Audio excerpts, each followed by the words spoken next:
meus amigos, muito boa tarde. Está começando mais uma edição do Segurança em Foco, aqui pela sua TV Mar, Canal 25, na NET das organizações Arnon de Mello. Muito obrigado pelo seu carinho, da sua audiência, de todas as sextas-feiras aqui juntinhos no Segurança em Foco, a partir das 15h30 até as 16h30, sempre com temas relacionados e direcionados à segurança pública. O tema de hoje é os centros urbanos. A desorganização, a desordem dos centros urbanos, será que eles não serão um fator preponderante para que a violência continue crescente? Já que em muitos locais, pela grande bagunça, digamos assim, de forma mais coloquial colocada, os marginais se sintam num ambiente favorável e que digam, bom, já que ninguém manda aqui, sou eu que vou mandar. Esse é o tema de hoje do Segurança em Foco, que está no ar.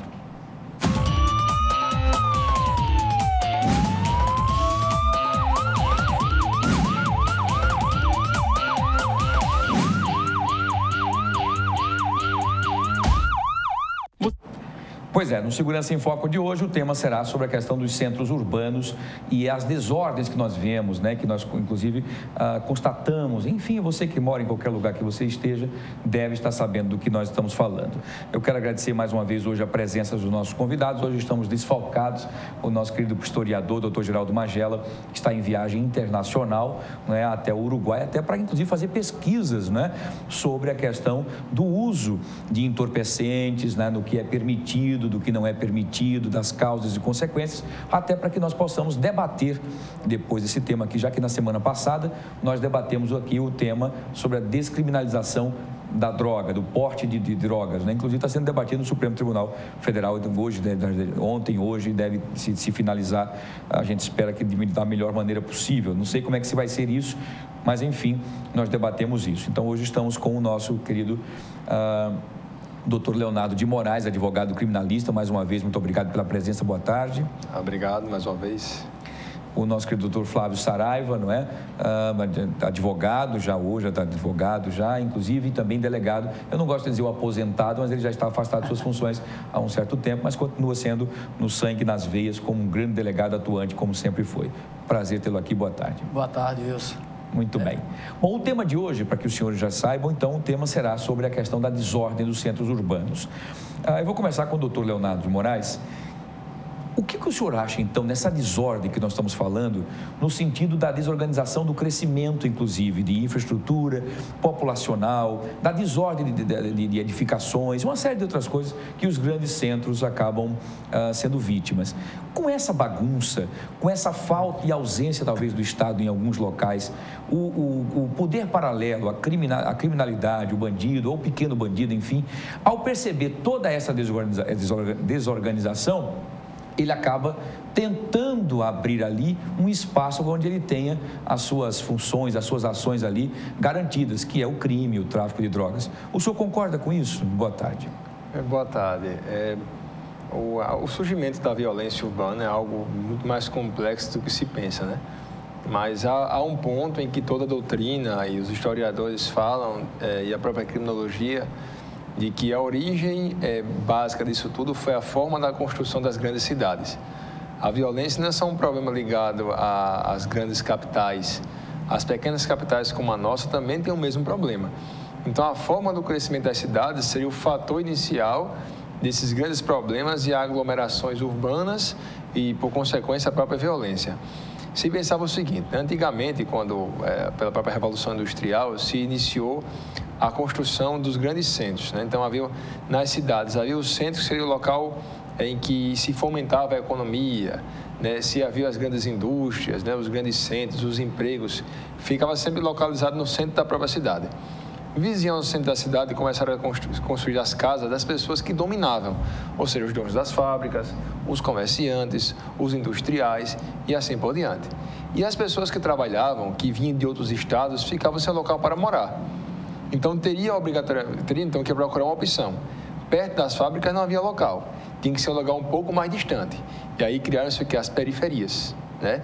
Que são locais em que a moradia acontece de forma completamente desorganizada, sem um mínimo de condição básica, sem o saneamento, sem orientação, sem a saúde, sem a saúde, sem a educação, sem a segurança, de forma que o crescimento é feito completamente de forma desordenada E com isso surgiu que as grandes periferias e, por consequência, os problemas sociais.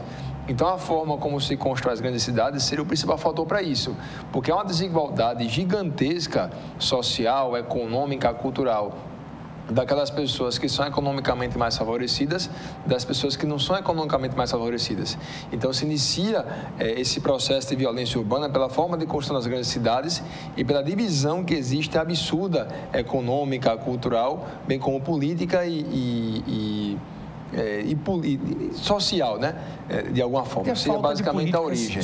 Políticas públicas e sociais direcionadas para essas pessoas. Aquilo que eu acabei dizendo aqui, a gente, não sei se o senhor concorda, o crescimento desordenado cria-se vários problemas, vários. As ações, muitas vezes, do poder público não chegam até o local por falta de acessibilidade, muitas vezes. Porque, por exemplo, vamos falar aqui na nossa situação. Nós temos muitos acidentes, né? muitas grotas, por exemplo. Então, por exemplo, a limpeza pública fica bastante prejudicada, porque não tem como um caminhão de lixo, nem também os garis, poderem descer até lá para fazer a coleta. Então, aquele local começa a ficar inóspito, sujo, difícil, complicado. Consequentemente, isso dá guarita, justamente, além dos insetos, algumas figuras humanas que vivem no mesmo nível dos insetos, de fazer o mal, de aprontar. Acha que é isso que poderia estar acontecendo? É isso que esse resumo que o senhor disse também, por essa desordenação, essa bagunça, digamos assim, por falta de planejamento no crescimento das cidades? Isso mesmo. Na verdade, nunca se pode deixar somente as pessoas a função de regulamentar, né, de trazer um ambiente mais harmonioso, um ambiente mais organizado. O Estado deve estar presente para fazer com que essa organização tenha um começo, tenha um meio e nunca mais acabe. Então, sempre que o Estado está afastado, as construções acontecem.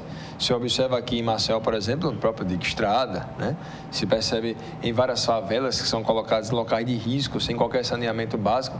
Impressionante que, como aqui e acontece em muitos estados, muitas cidades, grandes cidades, que a forma que o Estado usa para dizer que fez alguma coisa para as pessoas mais pobres e mais carentes é o fato de ele construir escadarias, né? Então, você percebe que não há escola suficiente para todas as crianças, que é um fator importante de limitação de controle social, né, de liberdade, de educação, porque a melhor forma de libertar você dos pensamentos negativos é a própria educação e a informação. Então, o máximo que acontece é o quê? É a construção de grandes escadas, é fazer uma pavimentação da rua, mas sem saneamento básico, de forma que os direitos civis mínimos, que são acesso à cultura, à educação, à segurança, à informação, são negados. Infelizmente, as atenções do próprio poder público têm um foco principal, as pessoas que realmente têm muito e algumas pessoas que têm excesso. O foco que são os mais pobres, infelizmente aqui, eu estava na nossa realidade, elas ficam em completo abandono. É interessante que um amigo foi encontrar comigo anteontem e ele tem 2 filhas que estudam nos Estados Unidos, e são em Dallas. E a filha dele é brasileira, mora lá há 10 anos e as filhas são americanas. E as filhas são americanas, como são americanas, né, de origem americana mesmo, sem ser naturalizado, elas têm todos os direitos garantidos. A escola fica próxima, quando a escola ficava um pouco mais longe, vinha um ônibus de forma gratuita para buscar as crianças em locais que ficavam próximos às casas. A saúde não depende de qualquer plano privatizado, como qualquer empresa que existe aqui no Brasil, de forma que todos os direitos básicos são assegurados para as pessoas que moram em países desenvolvidos. Infelizmente, essa realidade não acontece aqui em nosso estado, em Alagoas, e a situação, infelizmente, tende a piorar. Muito bem. Concordo perfeitamente. Você fez aí uma explanação que é a prova do olhar apenas para alguns pontos da cidade onde talvez tenha um interesse maior, onde há uma classe social A e B, digamos assim, e a periferia que corre, porque os grandes centros não a comportam, né, o poder de compra e venda, o poder aquisitivo é muito alto, eles correm para a parte periférica da cidade. E olha, isso que ainda pode ser até pior do que isso. Na verdade, o Estado ele olha um pouco mais para as pessoas que possuem classe social economicamente mais favorecida, né? Mas não que ele olhe, né? Porque normalmente as pessoas que têm um poder econômico maior, elas colocam as crianças em plano de saúde, tem plano de saúde, que isso é obrigação do Estado. Claro. O filho ele mesmo estuda em escola particular, mas também seria a própria obrigação do Estado. Hoje em dia, na questão da saúde, pode ser até um pouco pior, porque a obrigação de fornecer a saúde é do próprio Estado. A pessoa tem um convênio da saúde privada, e aí muitos médicos saem desse convênio para a saúde privada para fazer atendimentos particulares. Então, você é obrigado a pagar o imposto para a saúde, pagar o plano de saúde e pagar o médico por fora, porque não aceita o salário pago pelo plano de saúde. Então, o abandono, na verdade, ele é macro, só que é muito maior para aqueles que mais precisam. Exatamente, perfeito, isso mesmo. Na verdade, todos têm o mesmo direito, né? Mas, enfim. Doutor Flávio Saraiva, o senhor, como foi policial e continua sendo, né, delegado durante muito tempo, está aposentado, eu não gosto da expressão aposentado, mas, enfim, a gente tem que explicar para que o senhor não está em atividade, mas, enfim. O que o senhor acha, então, em relação a... Vamos dar aqui uma sugestão. Na nossa cidade, o centro, literalmente, da cidade aqui de Maceió, por exemplo, tirando, não é o centro comercial, mas o centro com o mercado da produção e adjacências ali, que é um local que, por mais que se tenha evoluído em pequenos passos curtíssimos, ainda é um local extremamente desordenado. A Praça do Pirulito, onde era uma tradicional Praça do Pirulito, hoje vira uma praça de guerra, um lugar onde o tráfico domina, mata e faz o que quer. A feira, conhecida Feira do Rato, tão debatida, que iriam sair dali e tal, resultado. O que iria ser uma maneira de melhorar aquele ambiente e os comerciantes, acabou ficando pela metade as obras e ficou pior do que estava. Isso tudo ajuda ao crime, ao criminoso e aos marginais a dominarem o local? Boa tarde. Essa desordem, né, é uma clara sinalização para o marginal, que diz, aqui eu sobrevivo e posso mandar. O meu primeiro emprego como office boy, acho que foi aos 14 anos, era ali numa transversal a Ladislau Neto. Conhecido Ladislau Neto. A Rua Augusta, a Rua das Árvores. Isso, né? isso. Muda de nome a cada ano. E aquilo ali era um local bem prazeroso de se passar, né? Aquelas árvores, dava aquela coisa de sossego e tal. Vá passar hoje, se você conseguir transitar na Rua das Árvores. Na Rua Augusta, né? Na Rua das Árvores. É impressionante. De carro é sufocante, terrível, o trânsito horroroso. Não anda. E com o pedestre é terrível, você tem que driblar mais de 500 ambulantes e buracos na calçada também. Né? Então, ali é o retrato da desordem que é o centro de Maceió. Você imagine, um comerciante, empresário, tentando concorrer com isso, né? Exatamente. Ele está lá legalizado, tributado, todo o produto que ele está vendendo ali já tem um tributo, concorrer com quem está fora, que não tem alvará, de absolutamente nada, totalmente ilegal, e vendendo produtos, geralmente produtos de contrabando. Exatamente. Né? E muitas vezes concorrendo... um crime, né? E concorrendo com o comerciante que paga todos os impostos e ele na frente do comerciante com um preço menor. E se você for... Desleal, se né? você for... Se você tiver o cuidado, né? Que você, como vereador, você já deve ter feito isso, de passar por ali o que se produz de lixo. Exatamente. E numa escala muito grande, porque vão vendedores de frutas, vendedores de tudo, e não tenha o menor cuidado com o descarte do material, de embalagens, vai enfim. pra rua. E está tudo ali. Então, o esquadrão dos homens de jaqueta, da fiscalização... Da SMCCU. Parece que aquilo ali é uma área região de exclusão, né? É de exclusão de fiscalização. Isso para a criminalidade, para o criminoso, assim, essa área aqui é minha. Né? E isso se estende aos outros calçadões, né, do comércio. O calçadão, que seria área de livre trânsito para o pedestre, fazer suas compras, sentar num banco, conversar, é impossível porque tudo está invadido por camelôs, né? E não tem gente muito boa, honesta, claro, como camelô. Mas existem máfias especializadas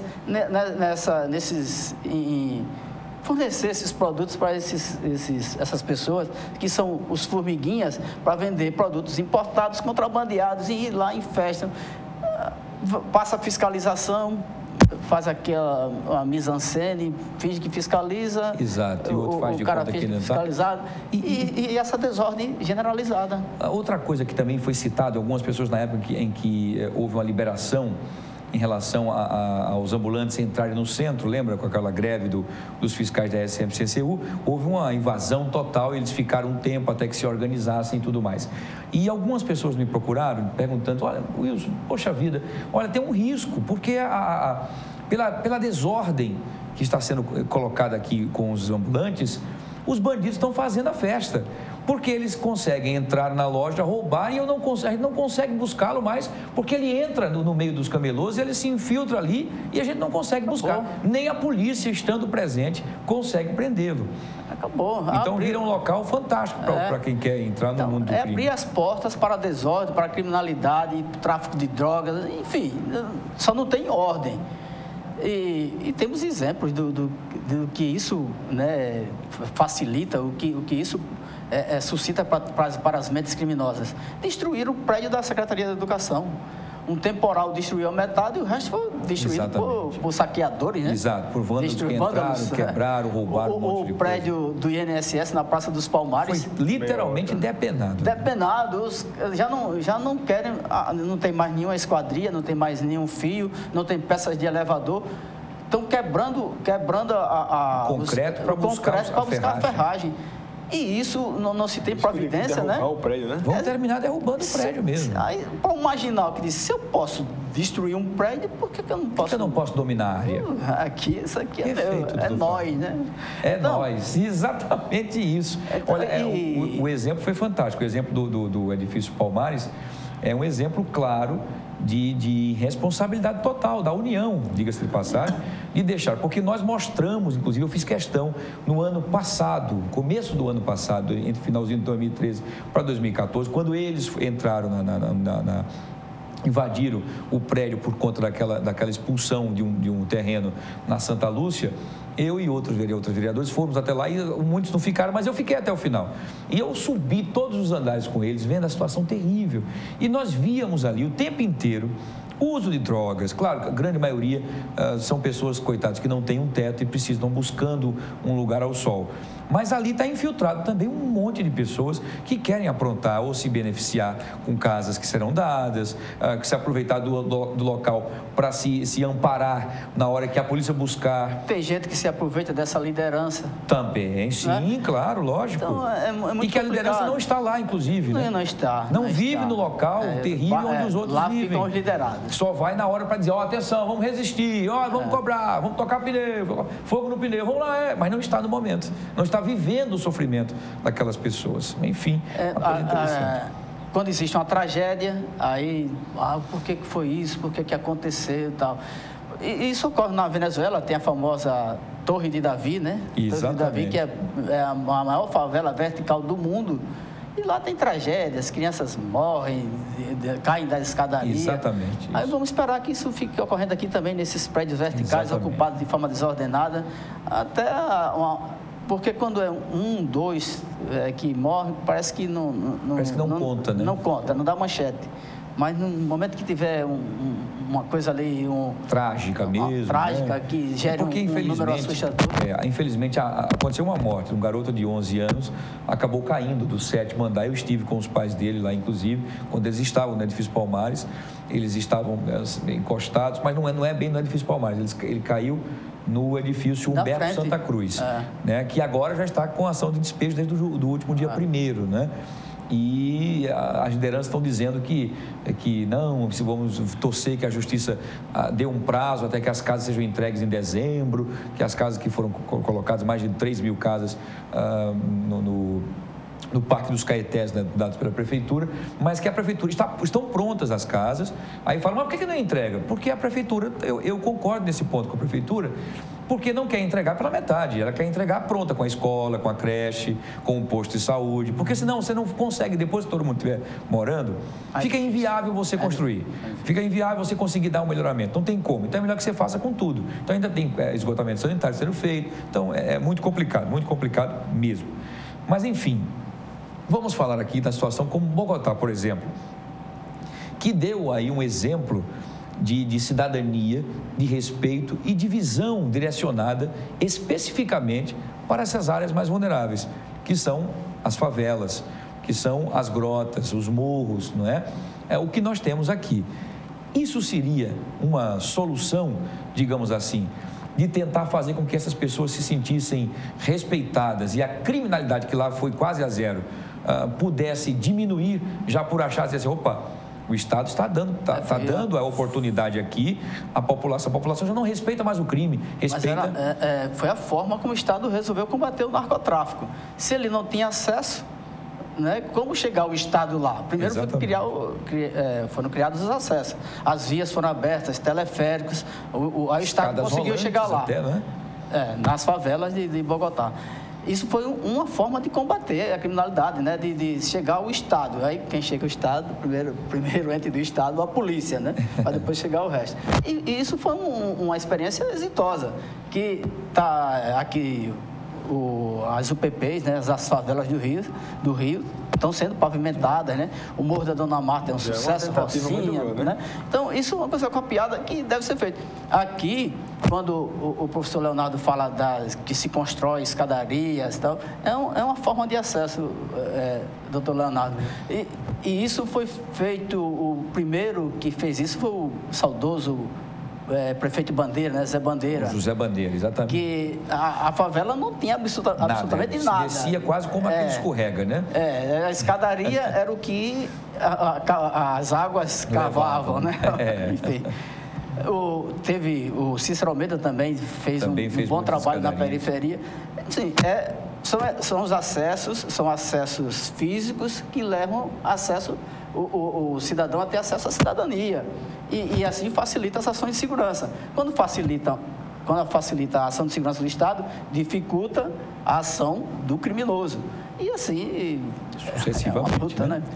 Quando você fala eu sei que você quer dizer alguma coisa, você anota das escadarias, na verdade, não falei que não sejam importantes, são importantes, mas não é só aquilo, né? Entendi. Eu entendi o que você quis dizer. Eu entendi o que os dois quiseram dizer. Na verdade, você quis dizer o seguinte, que só a escadaria, como forma de dizer assim, eu estou prestando serviço a vocês, não seria só isso. E o que ele disse é o seguinte, que a escadaria, apesar de ser pouco, é importante, porque muitas pessoas, às vezes, não têm acesso, porque desciam se escorregando, subindo no barro, agarrado no capim, era uma coisa terrível. Enfim.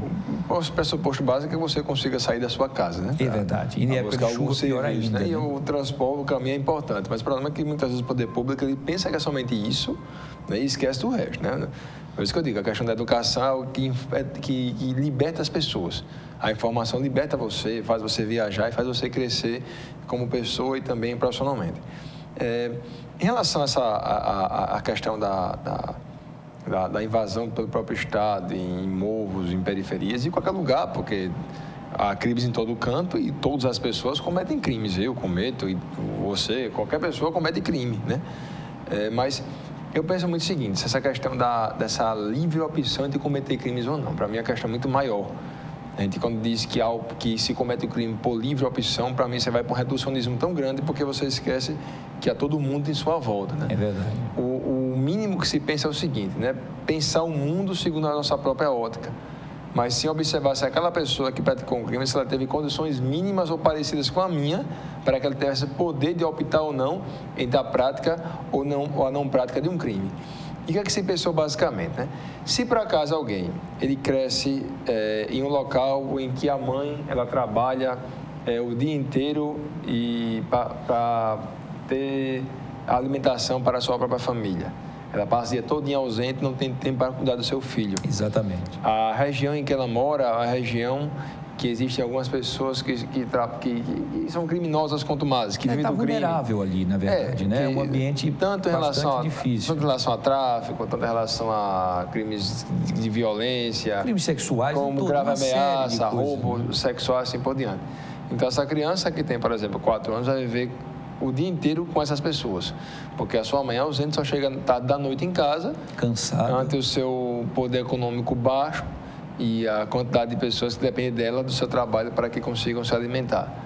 Então, esse contato vai ser muito mais próximo com as pessoas que são traficantes do que com a própria mãe. Aí se pergunta o seguinte, essa pessoa que cresceu e virou uma pessoa que vive do crime, ela teve alguma opção? Será que o que leva a pessoa a praticar um crime é somente o livre-arbítrio? Pois é. Eu digo crime de violência ou grave ameaça à pessoa, porque outros crimes todos nós cometemos. Então, o que acontece? É importante observar isso, por quê?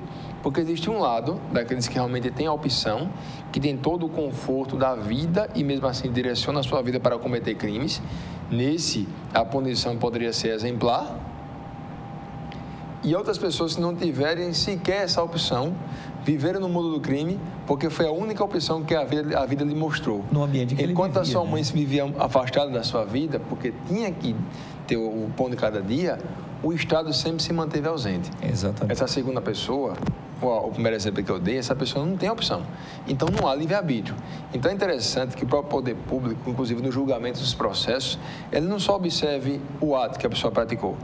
Quando você responde por um crime, muitas vezes você não responde porque você é uma pessoa que não presta. Você não responde por um crime porque é uma pessoa de má índole. Você responde por um fato. Aquele fato gera uma punição. As pessoas que praticam crimes de trânsito, por exemplo, ou que praticam os crimes por motivos por motivos ligados à emoção, à paixão, os crimes passionais, geralmente assim que ela pratica o crime, ela se arrepende no exato instante que o fato aconteceu. Então não é que você seja ruim, nem que pense que se aquela pessoa ficar em liberdade, ela vai voltar a delinquir. Não, ela errou por um ato. Ela não é uma pessoa ruim. E o próprio juiz, na hora de aplicar a pena, deve se observar o histórico de cada pessoa, para saber se aquela pessoa, de acordo com o ato que ela praticou, vai merecer uma reprimenda maior ou uma reprimenda menor. Isso é tão polêmico, a questão deve ser observada de forma um pouco mais ampla. Por isso é que o processo, às vezes, é algo muito mais simplificado, em que são atores do processo apenas o juiz, a acusação e a defesa. A lei estabeleceu o chamado amigo da corte, né? Nesse caso da lei de drogas, pelo Supremo Tribunal Federal, o ministro do Supremo, ele não é psicólogo, é psicanalista. Ele não tem informação para saber qual o efeito real de uma droga. Ele tem que ter a informação de alguém. Aí chegou o chamado amigo da corte, o amicus curia, né? Que forneceu ao juiz, ao desembargador, ao ministro, o conhecimento para que ele possa melhor decidir. Então, seria interessante que num processo fosse um estudo muito mais amplo, né? Para não apenas dizer que a pessoa que praticou um crime por sua livre e espontânea opção. Muito bem, mas isso é polêmico então, demais. Mais uma vez, o doutor Leonardo traz a polêmica aqui. Parece o júri, parece o júri. O júri tem que falar isso. Mas me parece que o livre-arbítrio está sendo bem praticado, porque não temos uma população carcerária de 5 mil. E para uma população de 3 milhões, o pessoal está aplicando bem. Então, quem fugiu dessa regra, né? Usou o livre-arbítrio para praticar crimes, ele está sendo a exceção, né? E deve ser tratado como exceção e ser penalizado por isso. Então, eu acho que tem muito do cunho religioso, salvo engano, né? Assim, do livre-arbítrio. Talvez, acho que tem, o caráter já nasce com a gente, né? A estatística mostra, né? Comparando quem está livre, quem está preso, quem está indiciado até, você pode contar isso. A maioria das pessoas optaram por estarem fora do crime. E aí, onde o Estado deveria agir? Aqueles que tiveram a opção pelo crime serem punidos exemplarmente, para que aquela grande maioria, a maioria significativa, que deve ser aí para 99,900 e tantos por cento. Por falta de oportunidade, por momento, por emoção. Agora, esse 0,001% que foi por crime, ele deveria ser exemplificado bem, né? De forma mais enérgica, olha, não procure esse lado aqui, não. Esse arbítrio que vocês... Bom, mas veja como a discussão é polêmica, eu sabia. Maior, né? Assim, ainda bem que o nosso querido Magela hoje não está aqui. Era outra polêmica. Dubai, grande. né, Magela? Tá aproveitando os dólares dele aí, né? Um historiador. O companheiro Magela vai trazer fantástico, né? Muitos elementos para a nossa discussão no próximo programa. Exatamente. E até nós brincamos, o doutor Flávio criativamente disse a ele que já que ele vai para esse local fazer esse estudo, inclusive, né, sobre a questão do uso liberado da maconha e tudo mais, e que ele tem uma boa viagem, né? E o doutor Flávio disse que seja de avião, por favor, né? É verdade. Para trazer conhecimento, mas pode, se quiser trazer uns vinhos também. Isso é importante, pelo menos isso é importante. Interessante, né? Muito mas, bem. assim, a questão dos crimes é algo bem complexo, né? Assim, parece que tudo é complexo na vida, né? Nada é tão simples assim, mas a gente coloca o nosso foco muito para esses crimes onde a violência ou grave ameaça à pessoa. Tanto é que as pessoas criticam os direitos humanos, alegando que os direitos humanos protegem a pessoa que não é humana, né? Quem fala isso realmente é porque estudou um pouco, deveria ler um pouco mais. Os direitos humanos se aplicam a qualquer área, né? Na saúde, seja na educação, mas na verdade o foco acontece muitas vezes quando alguém tem violado a sua integridade física, né? De forma desumana, indigna, absurdamente. Mas viajar tanto aqui até me perdi um pouco, né? Mas assim, todas as pessoas de alguma forma cometem crimes. Todo mundo comete crimes. Tem um autor assim? Chamado Auri Lopes Júnior que ele fala o seguinte: o juiz não pode muitas vezes, quando vai julgar um processo, julgar o outro. Ele é o mal e eu sou o bem. Não, todo mundo comete crimes. O Código Penal, as leis penais trazem crimes de qualquer monta. Só para a pessoa pensar e para que as pessoas possam imaginar que se a pessoa cantar o hino nacional fora do tom, é uma contravenção penal. Significa que a Joelma, né, assim, o Chimbinha, se cantar o hino nacional, pode ser preso em flagrante. A Vanusa era prisão perpétua, então. A Vanusa nunca mais saía, na verdade, né? Tantas pessoas, Sidney Magal, né? E assim vai, né? Então, há crime demais. Se o Código Penal, ou se a lei penal fosse aplicada para todos os casos, ia faltar prisão. Na verdade, ia inverter, né? A minoria que está solta e a reclamada maioria que está presa. Então, a gente sempre observa esses crimes de grave ameaça, violência grave ameaça à pessoa, dando essa impressão que somente ele cometem crimes. E é interessante, sempre se coloca no lugar daquele. Saber não só que eu também cometo crimes como você, então se quem comete crimes é ruim, eu também sou ruim como você. E segundo, saber que de acordo com a sua condição de vida, ele foi levado a praticar aquilo porque não havia opção para ele, né? E o que eu penso muito, não é nem sobre a opção, é um discurso muito mais de opção, nem discurso com religioso. Eu penso muito mais no discurso mais humanístico. Eu não sei se a área em que eu atuo mais, isso me ajuda um pouco mais, mas eu tenho incutido em mim muita questão dos valores democráticos, de cidadania, de humanidade, de estudar tratados internacionais. Sim, mas isso é ótimo. Observar, é fantástico. Observar alguém enquanto ser humano, de um cara que errou, que pode ser punido pelo Estado, que deve ser punido pelo Estado, não importa se o seu histórico de vida é o mais limpo possível, se ele praticou um ato e aquele ato levou ao fim de uma vida, a um estupro, ele vai ser punido, é a lei dos homens. Mas observando um perfil muito mais democrático e muito mais humano, né? Só para muito bem, só para esclarecer, eu acho fantástico os seus levantamentos, portanto, polêmicos muitas vezes, porque, na verdade, eu entendi perfeitamente o que o senhor quis dizer, doutor Leonardo, como sempre, inteligentemente, professor, sempre traz a informação, mas isso, na teoria, é fantástico, na prática é muito complicado, nós temos juízes com 3, 4 zonas aí para tomar conta, você sabe isso, nós tivemos um exemplo na última semana, juntos, inclusive, ouvindo de uma própria magistrada dizendo a dificuldade que é de se inteirar sobre um processo, muitas vezes simples até.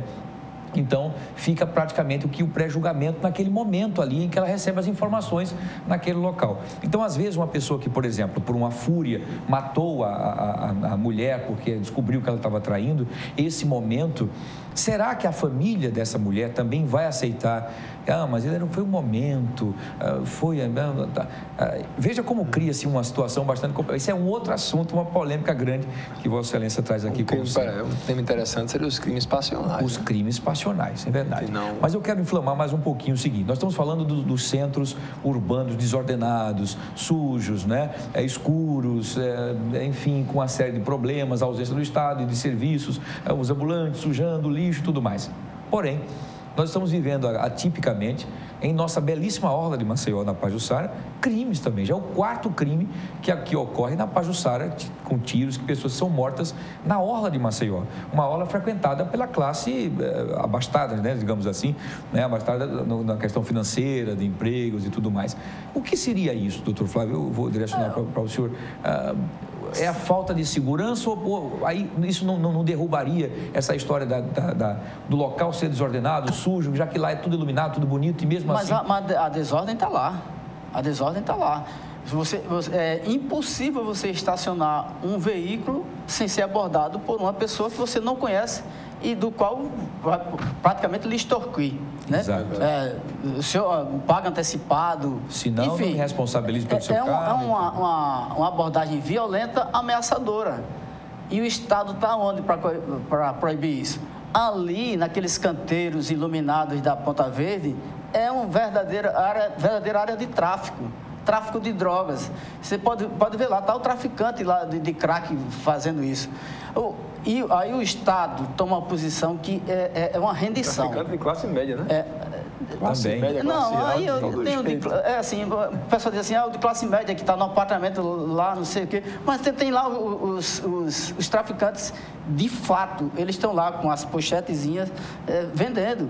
E a clientela, a maioria deles é guardadores de veículo, guardador de nada, né? Entendi, eles estão ali, os oportunistas de extorsão do motorista desavisado. Eu conheço alguns de lá, conheço pessoas com quem eu já conversei e que mantêm famílias com isso. E já tiveram parentes vitimados pela violência. Então, ali é uma disputa diária, diária de áreas. Entendi. Da área local e diária do espaço físico. Então, são esses crimes de oportunidade. Há um confronto ali por essa disputa, vai redundar em quê? Em morte. Eles falam de matar, de roubar, enfim, de praticar o tráfico. Falam de crimes como se fosse a coisa mais natural possível. Então, ali, o Estado, tem tanta polícia ali, e eu confio no trabalho da UPLIT para resolver esse problema. Certamente vai resolver. A UPLIT, que é essa operação integrada com as polícias. Claro. Né? E, eu não sei se foi uma decisão muito bem pensada do Conselho em reduzir 2 horas o trânsito, o fechamento do trânsito ali daquela área. Na rua fechada aos domingos, aos domingos. Vai até às 16 e não às 18. Argumentando que... Falta de segurança. De 16 a 18, essas 2 horas aumentaria a criminalidade e criminosos agiriam, seria mais tempo para os criminosos agirem. Eu acho isso uma rendição.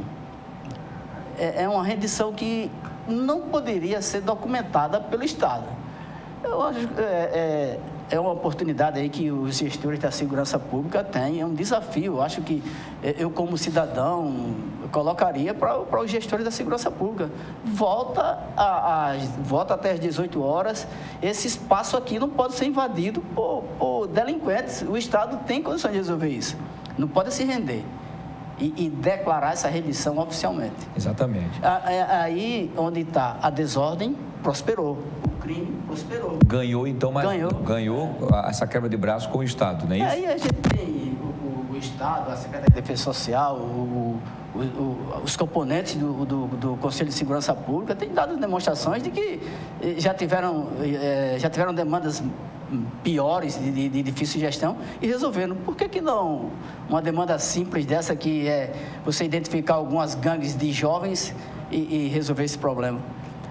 Espero que resolva e acabe essa rendição. Exato. Eu até fiz esse pronunciamento, inclusive, na Câmara, falando sobre isso, em relação a essa diminuição das 2 horas, né? Porque eu sou frequentador, inclusive, aos domingos com a família, né? Nesse local, que eu acho um local fantástico. Não é porque é ali na Ponta Verde, porque é um local onde todas as famílias se reúnem.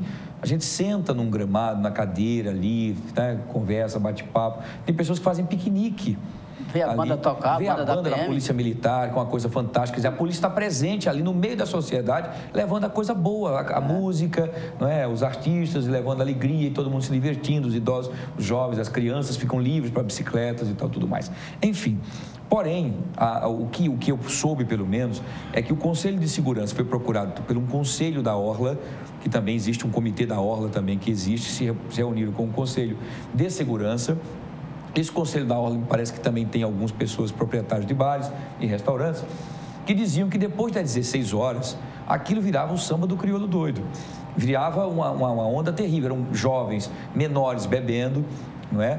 Com namoros com altas, não é? Cenas terríveis de serem vistas, né? E eram pessoas de classe média que estavam ali, jovens, aquele estilo, a velocidade das bicicletas, começava a ficar um pouco mais nervoso.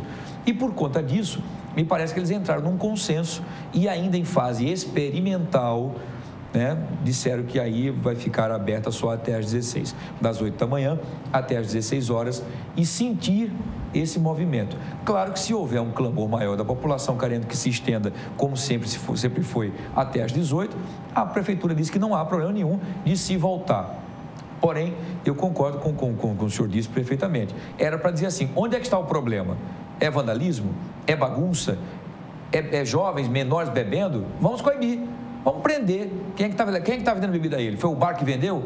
Multa no bar. Prisão para o cara que está vendendo. É começar a multar e prender e dar a lição a quem está fomentando a bagunça e o crime. E não fazer o recuo. Senão o cara diz assim, então deixa ele recuar, daqui a pouco a gente vai ter uma hora só. Vamos começar às 15. Reconhecer o que perdeu. A bagunça às 15. Vamos começar às 15 para a gente ganhar mais tempo. É um reconhecimento realmente que perdeu, né? Pois é, a quebra de braço, isso é terrível para todos nós. E assim, o Estado ele tem mecanismos, tem pessoas que devem realmente fazer a fiscalização disso, né? Nós estamos recebendo informações rapidamente, telespectadores também, dizendo o seguinte, que talvez tenha sido uma ação dos proprietários de bares e restaurantes daquela região, que ao abrir mais cedo, o fluxo de carros volta ao normal e aí a frequência fica bem melhor para a questão do comércio. Enfim, informação do telespectador, e aí eu espero que, como nós temos uma audiência muito boa, né, as autoridades nos assistem, nos ouvem, né, enfim, vamos torcer que seja feito todo um estudo para saber se há um interesse comercial, se é o caso, não é? E por que se cederam isso? Porque é apenas uma vez na semana, no domingo, para que a população pudesse ter esse momento de lazer. Mas, enfim, essa é a discussão. Nós estamos apenas com 5 minutos para terminar, mas, por favor, doutor Leonardo. A questão da fiscalização pelo Estado, ela deveria acontecer. A gente vai levar somente em consideração que é um dia de domingo, e aí é complicado até se negociar com o fiscal para que ele trabalhe nesse dia. Claro que o Estado pode fazer, claro, né? Em uma conversa, né? Em uma compensação de horários, fazer isso, mas essa questão de dizer, não, porque como o crime aumentou muito, eu vou recuar um pouco. Ao contrário. Se estivesse falando, por exemplo, que a rua fechada ficaria aberta após as 6 horas, que está escuro, aí é outra discussão. Exato. Mas de 4 da tarde, em um dia de sol, um dia de domingo, está o dia plenamente claro, é injustificável isso, mas cada um tomar decisões, né, de acordo com aquilo que você acha mais conveniente, né? Deixa eu só fazer, nós temos apenas 5 minutos, deixa eu só pontuar para que vocês dois possam participar disso também, para a gente finalizar. Reginaldo, a revitalização do Reginaldo, um local extremamente esquecido, abandonado, recuado, onde o tráfico ainda impera naquela região.